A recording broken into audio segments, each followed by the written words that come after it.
어서오세요. 국어의 모든 건 나란마사입니다.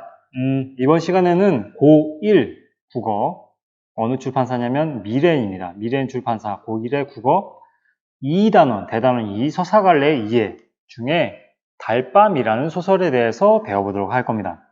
사실 그 서정갈래 2회 1단원을 하지 않는 이유는 거기에 포함되어 있는 작품 중에 슬픔이 기쁨에게라는 작품이 있는데 그 작품은 이미 고2 문학, 비상 출판사의 고2 문학에서 이미 다뤘던 바가 있기 때문에 똑같은 내용이라서 굳이 강의를 따로 녹음을 하진 않겠습니다. 때문에 2단원 서사갈래 2회 중에서 특히 이태준 씨의 달밤이라는 소설부터 강의를 진행해 보도록 할 테니까 상느 버전으로 진행할 테니 잘 따라와 주길 바랍니다. 앞서 이 달밤이라는 강의를 녹화하기에 앞서서 달밤이라는 그 글의 내용을 한번 읽어봤어요. 그러니까 책 읽어주는 남자 버전 있잖아요.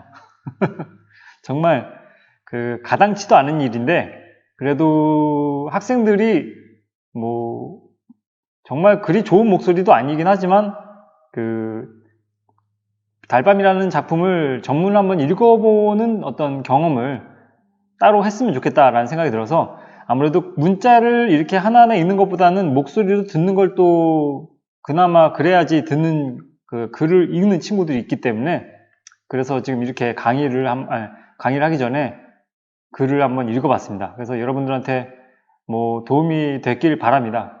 도움이 되길 바라는 마음에서 그냥 한번 해봤는데 대단히 어렵더라고요. 그냥 이게 글을 문장을 상당히 더듬지 않고 매끄럽게 잘 읽어야 되고 그 다음에 각각 캐릭터의 목소리를 연기해야 되는 그 어려움, 부담감 거기에다가 배경음악 선정하는 것까지 상당히 좀 어려운 부분이 좀 많더라고요. 그래서 별거 아니라 생각을 하고 시작을 했는데 녹화를 끝내고 편집까지 마치고 나니까 1시간이 훌쩍 기본적으로 넘어가더라고요. 1시간 반? 2시간? 네. 그래서 어쨌든 그리 좋은 결과물이라고 생각을 하진 않지만 그래도 달밤이라는 책의 내용을 글로 이렇게 읽기보단 그저 목소리로 듣고 이해하고 싶다라고 하는 친구들은 그 동영상을 보는 것도 나쁘지 않은 선택이라는 생각이 들긴 합니다. 그래서 전문적인 성우의 목소리였다면 더욱더 좋았을 법한데 그러지 못한 게 좀 약간 아쉬운 측면이 좀 강해요. 예. 자, 달밤이라는 그 소설 속에서는 여러분들이 배워야 될 배움 포인트가 있습니다. 배움 포인트가 좀 여러 가지가 있는데 이 부분을 집중적으로 봐야 될 필요가 있습니다. 자, 이렇게 썼습니다. 시공간적 배경입니다. 자, 시간적 배경이라 한다면 아무래도 그때 당시는 1930년대로 볼 수가 있거든요. 1930년대는 어떤 시간대냐면요. 잘 생각해 보세요. 언제냐면 일제강점기예요. 일제강점기는 1910년부터 1945년도까지 지속되었던 우리 민족의 상당히 치욕스러운 어떤 역사죠. 자, 그래서 1910년부터 20년까지 나눌 수 있고 20년부터 30년까지 나눌 수 있고 30년부터 45년도까지 이렇게 나눌 수가 있습니다. 총 일제강점기를 크게는 이렇게 3단계로 나눠요. 자, 근데 이때는 무슨 시기냐면은 무단통치 시기입니다. 무단통치. 그 다음에 20년도부터 30년도까지는 문화통치 시기라고 얘기합니다. 좀 그때는 좀 약간 구슬리는 측면이 좀 있었죠.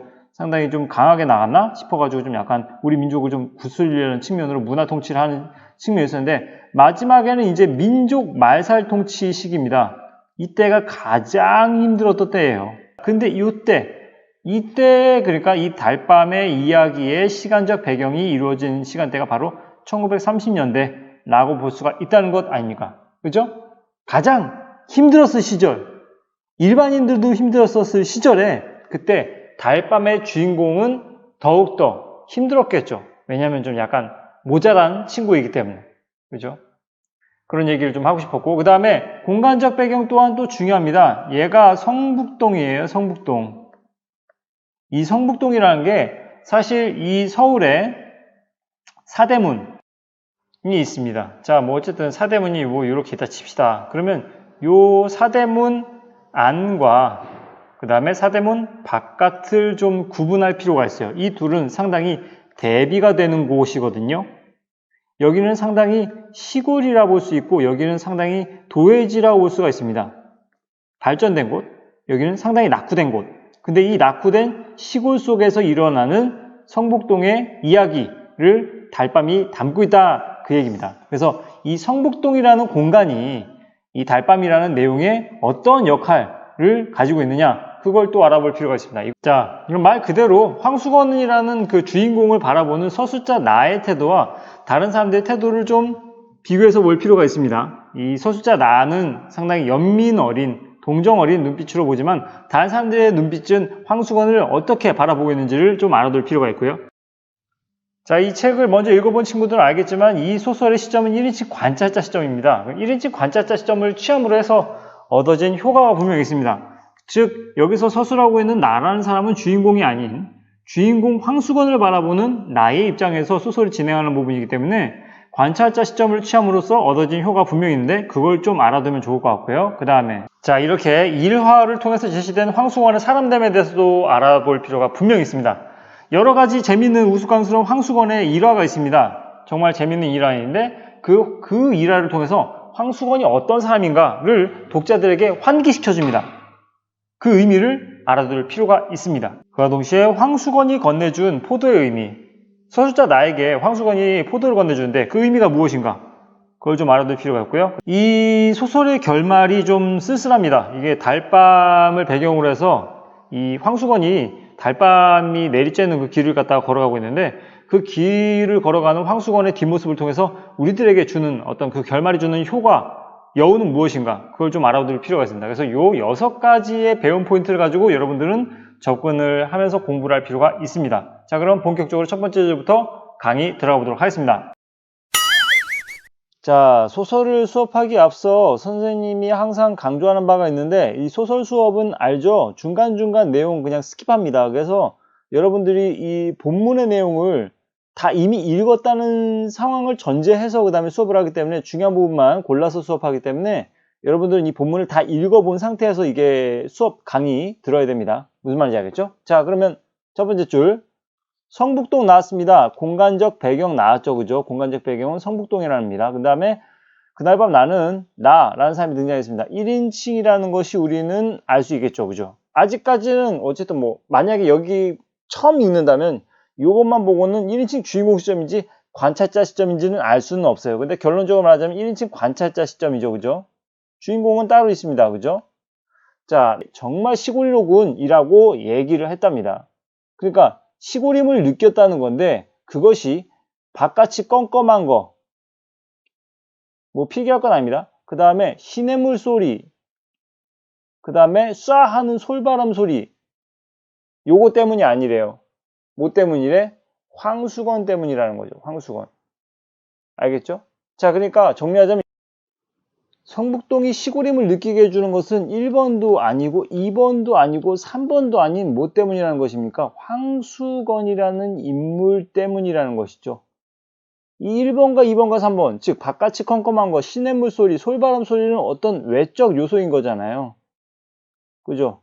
외적 요소. 그러니까 어떤 공간적인 어떤 배경에서 느껴지는 어떤 분위기와 같은 외적 요소.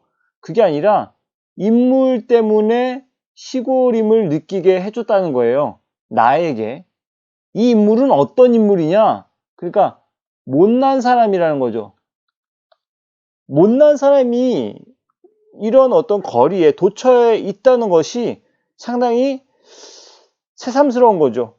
왜냐하면 성북동이 아닌 문 안에 살았던 나의 어떤 기본적인 어떤 환경으로 봤을 때 그때 못난 사람들은 많이 길거리에 돌아다니지 않았거든요. 하지만 이 시골에서는 못난 사람들이 자유롭게 돌아다니는 공간이었다는 것이죠. 자, 그래서 이렇게 얘기하는 것이고요. 자, 그 다음 밑에 볼게요. 서울이라고 못난이가 없을 리가 없겠지만 대처에는 도해지에는 못난이들이 거리에 나와 행세하지 못했답니다. 시골에서는 아무리 못난이라도 맘 놓고 나와다니는 때문인지 못난이 시골에서만 있는 것처럼 흔히 시골에서 잘 눈에 띄고요. 흔히 그는 태고의 때 사람처럼 우둔하고 천진스러운 눈을 가지고 자기 동네 처음 들어서는 손에게 순박한 시골 정치를 돋워준다. 자, 이렇게 자습서에 써 있습니다. 황수건에 대한 나의 긍정적 시선이라고 써 있는데 사실 긍정적 시선이라 볼 수 있는 표현은 그러니까 이 어휘 선택에서부터 우리는 캐치할 수가 있어요. 우둔하면서 우둔하다라는 것은 사실 그렇게 긍정적인 시선이 느껴지는 어휘 선택은 아닌데, 천진스럽다, 그 다음에 뭐 순박한 시골의 정취를 돋워주는 것, 그게 누구냐 그거야. 그게 황수건인 거죠. 황수건.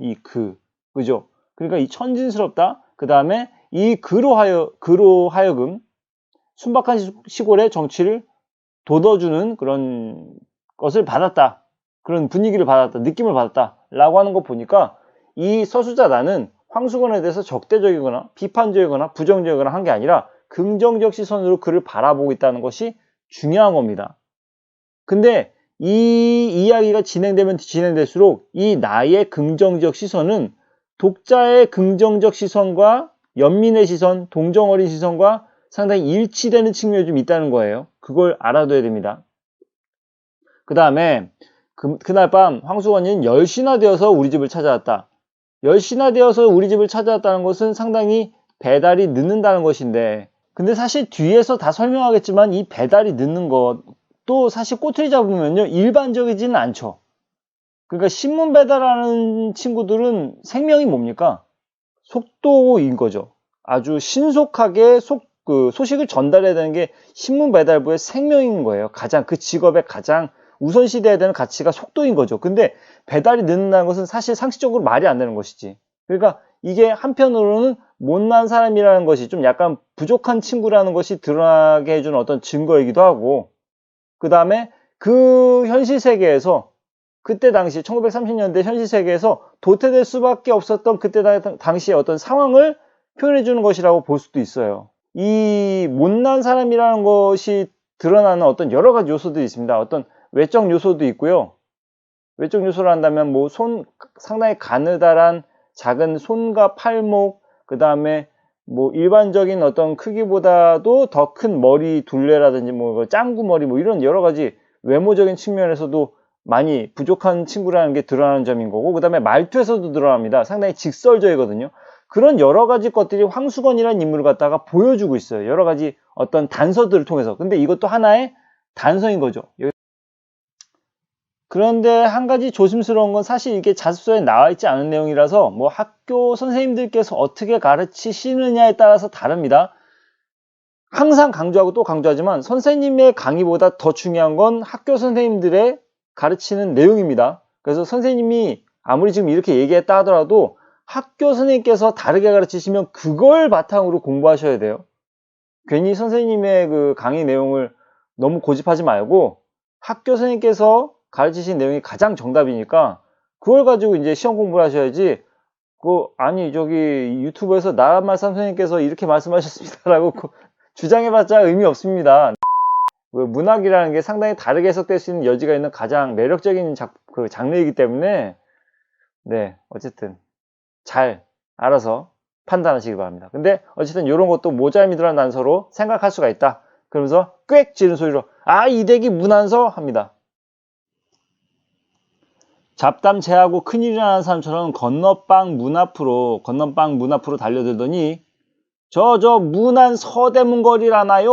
어디선가 나오신 댁입쇼 라고 합니다. 자, 여기서 문안이라는 것에 대해서 언급을 우리는 하고 넘어갈 필요가 있습니다.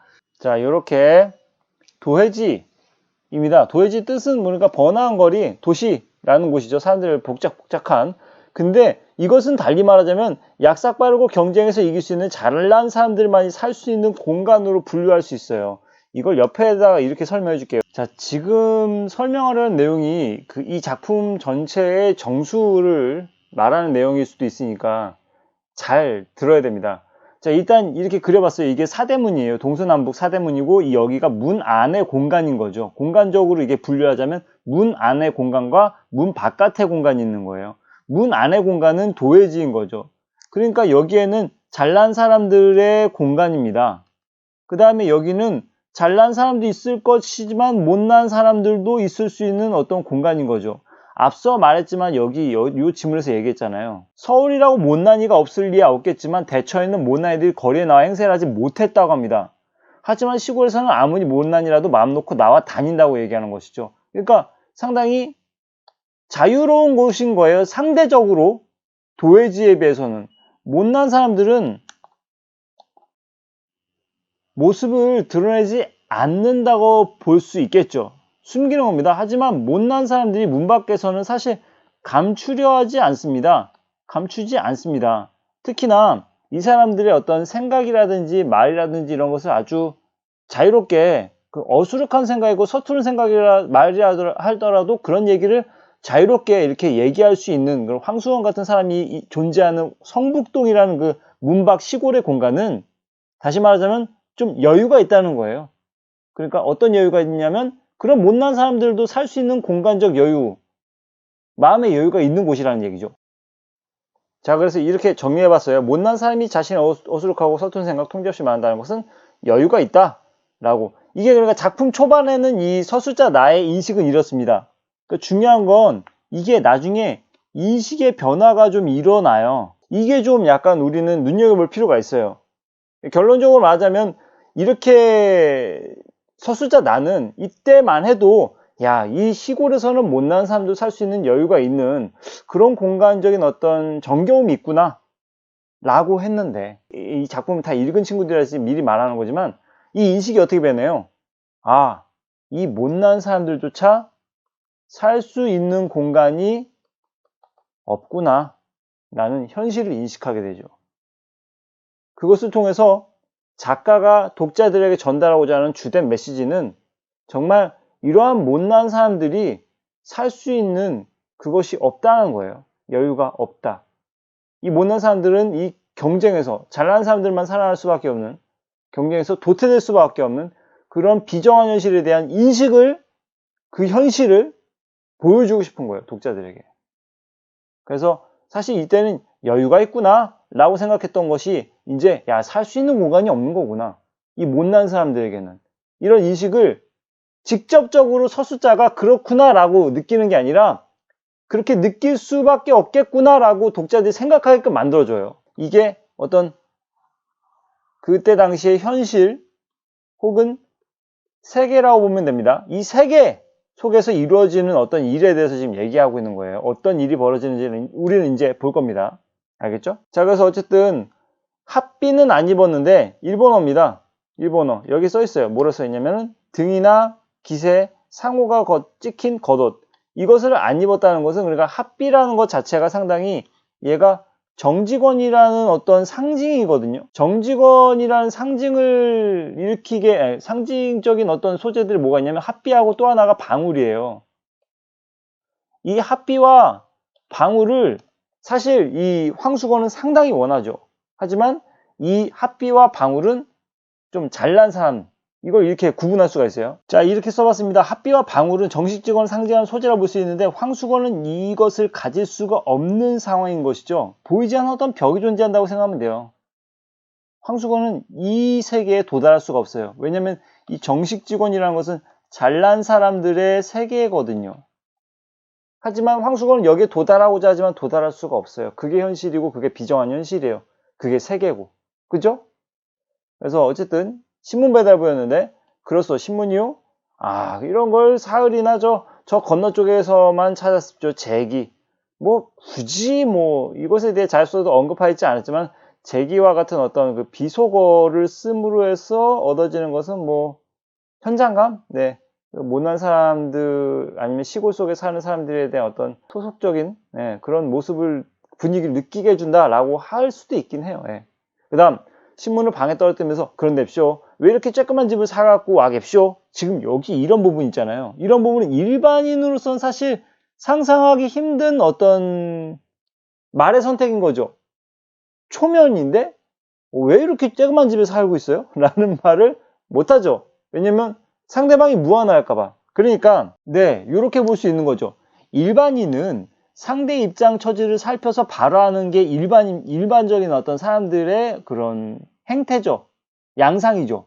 그죠? 말을 할 때 그렇게 얘기합니다. 하지만 황수건은 상대방의 입장 처지를 살피지 않고 바로 합니다.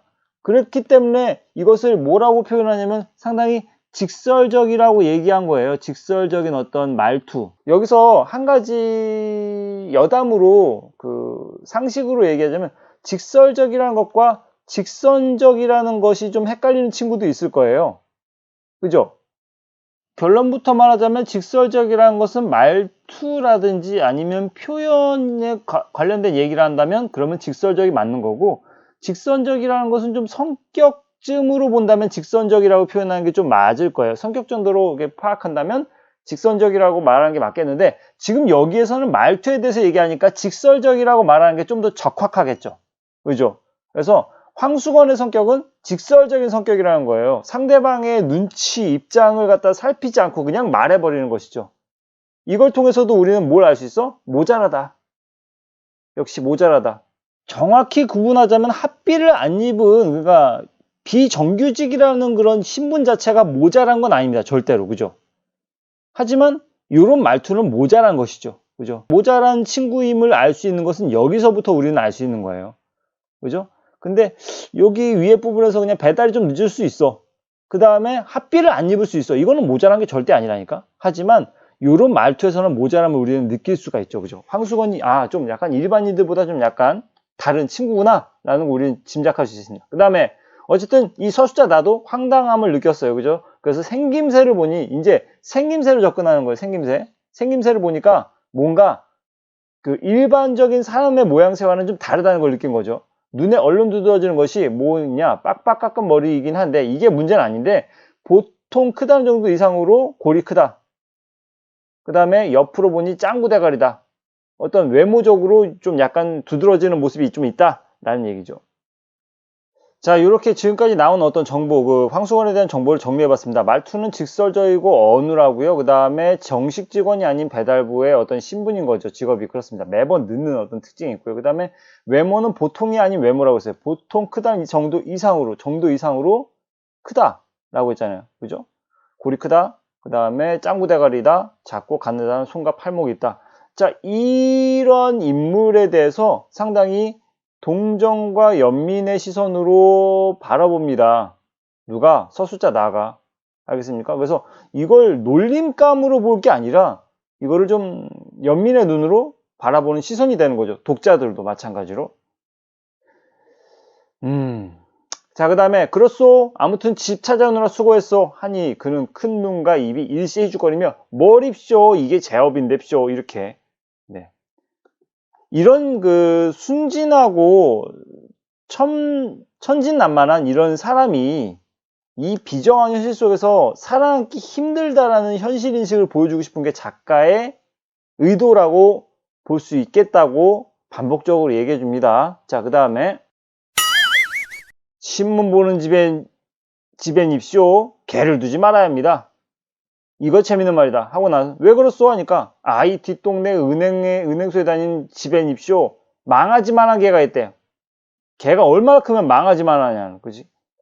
이 신문을 배달할 수가 있어야 합죠. 막 깨물라고 덤비는 거립쇼 라고 합니다. 지금 여기서 이 개라는 소재가 또 등장하는 게 여기서 우리에게 무엇을 환기시켜 주냐면, 이 사실 황수건이라는 인물은 사실 반편이잖아요. 반편. 그러니까 좀 모자란 친구잖아요. 그죠? 모자란 친구인데 이 모자란 사람들에게는 이 신문 배달조차도 녹록치 않은 일임을 환기시켜주는 소재라고 볼 수 있어요. 써줄게요. 자, 이렇게 정리해봤습니다. 근데 사실 요 개란 이 소재가 이렇게 선생님의 생각처럼 반편인 황수건에게 신문 배달조차도 녹록치 않은 일임을 환기시켜주는 소재로 활용하기 위해서 작가가 집어넣은 것일 수도 있어요. 아니면 그냥 일반적으로 신문 배달이 상당히 힘든 일이라는 것을 보여주기 위한 소재라고 볼 수도 있어요. 알겠습니까? 일반인들조차도 신문 배달하기가 참 힘든 일인 게 이런 개 때문에 힘들다. 근데 반편인 황수건에게 오죽하겠느냐? 라는 걸 설명해 주기 위한 소재로 쓰일 수도 있다는 것이죠. 그러니까 뭐 정답이라는 것은 사실 정해진 건 없는데 이 두 가지의 가능성을 좀 추측해 볼 수 있다는 것이죠. 이렇게. 그런 생각을 해요. 그 소설 속이라든지 영화 속에 굳이 등장시키는 어떤 무언가 장치가 있어요. 그럼 그걸 왜 등장시켰을까를 한번 그걸 고민해보는 습관을 들였으면 좋겠어요. 근데 선생님 생각을 해봤을 때 이런 게 아닐까라고 생각을 했는데, 한편으로는 그냥 신문 배달이 어렵다는 것을 알려주기 위한 소재로 썼을 수도 있겠구나 라고 생각하기도 합니다. 네. 자, 그 다음에 이렇게 얘기합니다. 그놈에게 그저 한번 양떡을 먹여야 될 텐데, 양떡이라는 것은 무엇을 얘기하는 거냐면 좀 서양의 떡을 얘기합니다. 서양의 떡. 그러니까 서양의 떡, 즉 빵을 얘기합니다. 빵을 얘기하는 겁니다. 근데 손과 팔목은 머리에 비했을 때 반비례로 작고 가늘었다 하락하. 아까 위에서 언급했잖아요. 전에 페이지에서. 그죠? 외모에 대해서 얘기를 했는데 여기서 그 작고 가늘한 손과 팔목이 여기서 나온 건데요. 그러니까 이런 것을 통해서 이 황수건이 좀 약간 황수건의 외모에 대한 묘사라고 쓰면 됩니다. 간단하게. 근데 이 외모 자체가 일반인들에 비해서 상당히 좀 약간 그 부족한 신체를 타고난 것임을 우리는 짐작해 볼 수가 있죠. 그죠? 그 다음에 편해 주십시오. 저희 집은 여기서 얼마 안 되는 거십시오 하면서 돌아갑니다. 그 다음 그 이튿날 저녁 집을 알고 오는데도 9시가 지나서야 신문 배달을 했습니다. 그러니까 또 지각했다는 거예요. 늦었다는 것이죠. 신문 배달이 늦으면 안 된다니까. 근데 이 친구는 항상 늦어요. 그죠? 오늘 왜 늦었어? 그러니까 자연스럽죠. 상당히 능청스러운 부분도 있는데 상당히 모자란 거죠. 그죠? 네. 그리고는 다른 이야기를 꺼냅니다. 자기는 워낙 이 아래에 있는 삼성학교에서 일하다 보면 어떤 선생님하고 뜻이 덜 맞아 쫙 나오는데 여기 이렇게 꺾기 표시한 다음에 차수에 나와 있습니다. 황수건의 삶에 대한 정보가 요약적으로 제시되고 있습니다. 어쨌든 지금은 신문 배달 하나 원 배달이 아니라 보조 배달이라는 것. 여기서 원 배달이라는 것은 잘난 사람들의 어떤 세계인 거죠. 그죠? 그렇잖아요. 그 다음에 보조 배달이라는 것은 그와 반대로 못난 사람들의 세계인 거죠. 그렇게 쓰면 될 것 같아요. 그죠? 그 다음에 여기서 자기 이름은 황가인데다가 사실 선생님은 여기서 어쨌든 황수건이라는 말, 황가, 여기서 무엇을 느꼈냐면 갑자기 전에 그 강의했었던 누가 있었냐면은 황만근이 생각났어요. 황만근은 이렇게 말했다. 라는 그 문학작품을 가지고 고2 문학 비상에서 그 강의를 요 며칠 전에 했거든요. 바로 그 찾아보면 있을 거예요. 여기다가 링크 걸어줄게요. 예. 근데 너무 비슷하지 않습니까? 이 황만근이라는 캐릭터와 황수건이라는 캐릭터가 상당히 비슷합니다. 둘 다 일반적인 어떤 사람이라고 보기는 힘든 모자란 사람. 이 황만근이라는 사람도 거기서는 뭐라고 했냐면 만근인지 반근인지라고 놀림을 받았어요. 반근, 즉 반편을 얘기한 거거든요. 반편, 모자란 사람. 황수건 또한 반편이라고 놀림 받았어요. 누구한테? 아이들한테. 황만근도 아이들한테 놀림 받았어요. 황수건도 아이들이 노랑수건이 놀린대잖아요. 정말 비슷하지 않습니까? 그래서 선생님은 이 황만근은 이렇게 말했다라는 소설을 쓴 성석재 씨가 좀 약간 요 부분의 내용을 많이 차용을 하지 않았나. 이걸 모토로 해서 글을 쓰지 않았나. 표절은 절대 아니고 어떤 인물적인 어떤 캐릭터의 그 모습을 따와서 결국 말하고자 하는 내용은 비슷해요. 다시 강조해서 말하지만 이 소설에서, 이 달밤이라는 소설에서 강조하는 건 뭐예요? 이 비정한 현실. 이 못난 사람, 그러니까 즉 일반적인 사람이라고 볼 수가 없는 좀 부족한 사람들이 살 수 있는 공간이 여지가 없는 이 비정한 상황을 갖다가 독자들에게 보여주고자 하는 건데 황만근은 이렇게 말했다는 소설 속에서도 마찬가지로 황만근이라는 이 순수하고 착하고 그 천진난만한 약간 부족하지만 우둔한 사람이지만 그런 사람들이 살 수 없었던 정말 냉정한 현실, 약삭빠른 사람들 속에서 살 수 없는 우직한 사람이 살 수 없는 정말 냉정한 현실을 보여주고자 하는 거거든요. 똑같죠. 이건 되게 중요한 내용입니다. 똑같은 내용을 얘기하고 있어요. 더군다나 둘 다 황씨야. 황만근, 황수건 비슷하지 않습니까? 네. 어쨌든 뭐 평행이론처럼 들리게 하는데 근데 우연일치치고는 너무 비슷해요. 네.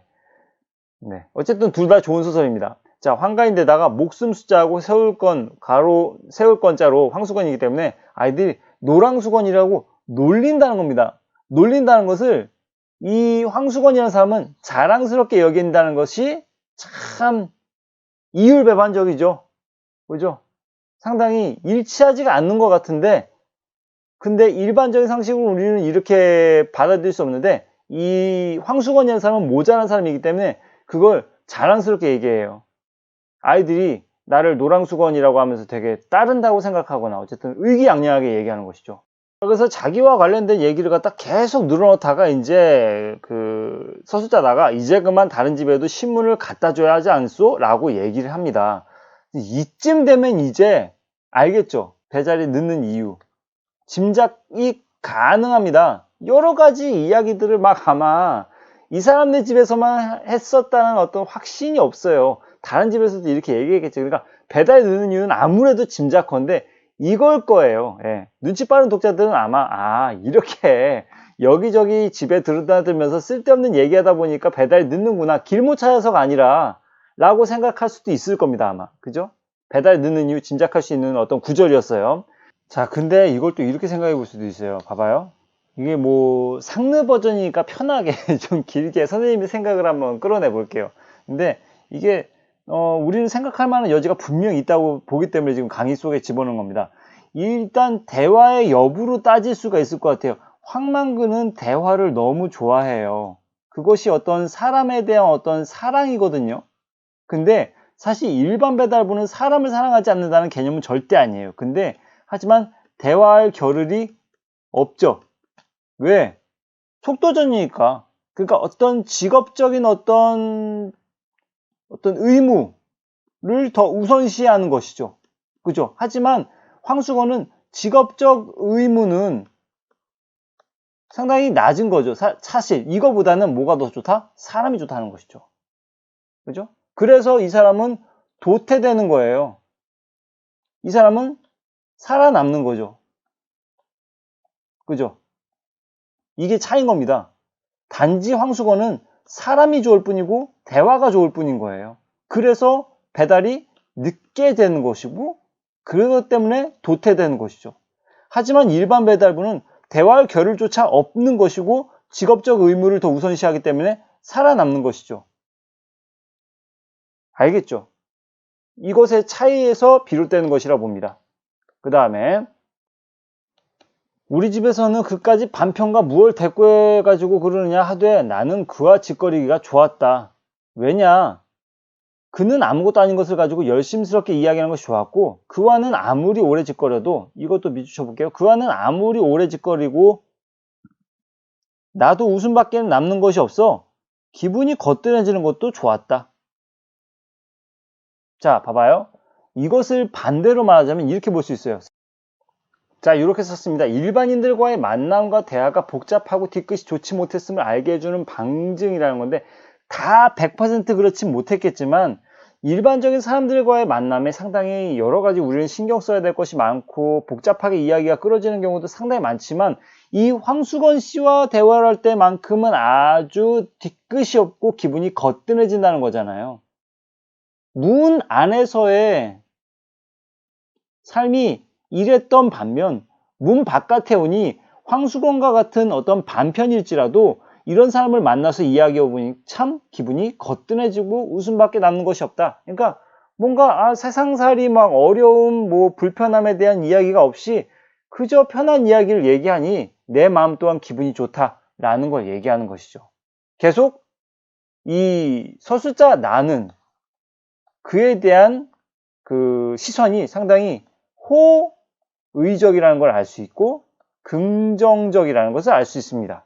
다시 한번 또 성석재 씨의 황만근은 이렇게 말했다의 소설과 견주어 봤을 때 이 나가 이 황수건을 바라보는 이 시선은 성석재 씨의 황만근은 말했다로 치자면 거기서는 민씨, 거기서도 참 공통분모가 민씨가 도시에서 온 사람이거든요.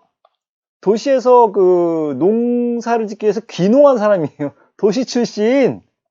와, 소름 돋는다. 지금 강의하면서 지금 소름 돋아요. 이 나 또한 이 문 안 출신이잖아요. 도시 출신. 기가 막히지 않나요? 예. 이쯤 되면 자, 그다음. 자, 그러면서 이야기를 주고받고 하다가도 막히다가도 어쨌든 빠르게 이야기거리를 잘 찾아내는 것은 그 황수건 씨의 몫이었고, 그 다음에 평생 소원이 무엇이냐 라고 물어보니 그까짓 것쯤 얼른 대답하니 누워 떡 먹기라고 하면서 평생 소원은 뭐다? 원배달이 되었으면 좋겠다라는 거. 아주 소박한 소원이죠. 그죠? 그 다음에 남이 혼자 배달하기 힘들어서 한 20분 떼어주는 것을 배달하고 월급이라고, 원배달에게서 한 3원 받는 터라 월급을 20여 원을 받고 신문사 옷을 입고 방울을 차고 다니는 원배달이 제일 부럽다 라고 했습니다. 진짜 소박하죠, 그죠? 그래서 방울만 차면, 이거 되게 재밌는 부분이에요. 방울만 차면 자기도 뛰어다니며 빨리 돌 뿐만 아니라 그 은행소 다닌 집 개도 조금도 무서울 것이 없겠노라 하였다. 상당히 순박하죠. 아니면 어수룩하다고도 볼 수도 있겠는데, 이것을 표현하자면, 그림을 표현하자면 이런 거예요. 자, 이렇게 그려봤습니다. 이렇게 변한다는 것이죠. 이랬던 친구가 이렇게 변한다는 것이죠. 뭐 때문에? 이 방울 때문에. 그죠? 힘이 세지고, 걔도, 힘이 세진다기보다는 정확히는 걔를 무서워하지 않을 만한 어떤 담력이 생길 것 같고, 왠지 방울이 있으면, 그 다음에 재빠르게 이 스피드까지 장착할 수 있는 그런 아이템, 아주 레어템이죠. 방울. 그래서 방울만 차면 뛰어다니며 빨리 돌 뿐 아니라 스피드, 그 다음에 개집도 무서워하지 않을, 개집이래. 집게. 미안합니다. 집게도 무서워하지 않을 담력. 이거 대단한 거죠. 그죠? 이 방울, 이거 이템이죠. 그죠? 이것만 있으면 난 살 수 있겠다. 난 뭐든지 다 할 수 있다. 그 생각을 하는 것이죠. 이 방울. 이것이 그러니까 어떤 상징적 소재잖아요. 뭐다? 원배달의 상징적 소재입니다. 알겠죠? 원배달이라는 상징적 소재고, 원배달이라는 것은 좀 더 과장일 수도 있겠지만 해석한다면 확대해석이 좀 약간 조심스러운데, 잘난 사람들의 어떤 그거라고 볼 수도 있고요. 그냥 아니면 일반적인 어떤 사람이 되고 싶은 어떤 바람일 수도 있고요. 그죠? 그래서 나는 그럴 거 없이 아주 신문 사장이 되면 되지 않겠냐? 라고 했더니 둥그레지는 눈을 한참 굴리더니 따는 그렇겠다 하면서 무릎을 치듯 가슴을 탁 치고 갔대요. 그죠? 또 언젠가는 선생님 갭쇼, 저도 내일부터 원배달이 오시다. 오늘 밤만 자면입쇼 라고 했더니 자세히 보니 성북동에 따로 한 구역이었는데 자기가 맡게 됐으니까 배달복 입고 방울 떨렁거리면서 올 테니 보라고 한다 라고 했대요. 그러면서 그런 얘기를 듣자 우리도 그가 원배달된 것이 좋은 친구나 큰 출세나 하는 것처럼 마음속으로 진실로 즐거웠다. 이 우리라는 것은 아마도 그 서술자 나의 가족을 지칭하는 것일 거예요. 일반적으로 나도라고 했을 텐데 왜 우리라고 했을까? 굳이 우리라고 한 데 있는 어떤 그 가족까지 포함한 개념으로 얘기하지 않았을까? 어쨌든 나는 그 원배달이 된 것이 참 즐거웠다, 진실로 즐거웠다라고 얘기하고 있잖아요. 서술자의 심정이 독자의 어떤 시선과 좀 일치하게 될 거예요, 아마도. 그죠? 진실로 즐거웠다. 독자들도 다행이다. 진실로 즐거웠겠죠. 이런 소식을 듣고. 근데 그러나 이튿날 그는 오지 않았다. 자, 자습서는 이렇게 써 있습니다. 기대 어긋난 상황이 벌어졌으면 암시하는 거죠. 그 다음에 계속 오지 않다가 요런스럽게 또 방울 소리가 우리 집으로 들어왔습니다. 야, 방울 소리를 하니까 이제 미안합니다. 황수건인가 했는데 아니에요. 그죠? 황수건이 아니라 처음 본 사람이에요. 왜 전에 사람은 어디 가고 당신이요? 제가 성북동 맡았습니다. 그럼 전에 사람은 어디를 맡았어? 그는 픽 웃으며. 잘 보세요.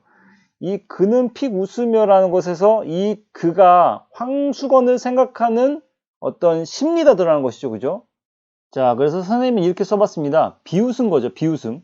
이게 일반인의 황수건에 대한 냉소 아니면 인식이라고 볼 수 있어요. 인식. 알겠습니까? 이 비웃음이라는 게 황수건이 살아가는 세상에 대한 세상에 비춰주는 어떤 현실이라고 볼 수 있어요. 이게 현실이에요. 이게 현실. 이게 현실입니다. 아주 상당히 사람 산 냄새는 좀 떨어지는, 없는 그런 냉정한 현실을 보여주는 장면이라고 볼 수 있겠죠.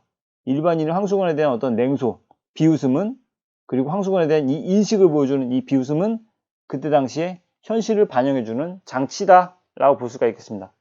됐죠? 일단 강의 여기까지 끊고 그 다음 강의에 또 이어서 하도록 하겠습니다. 강의 들어줘서 고맙고 감사하고 그 다음에 도움이 됐다면 구독과 좋아요 부탁드립니다. 감사합니다.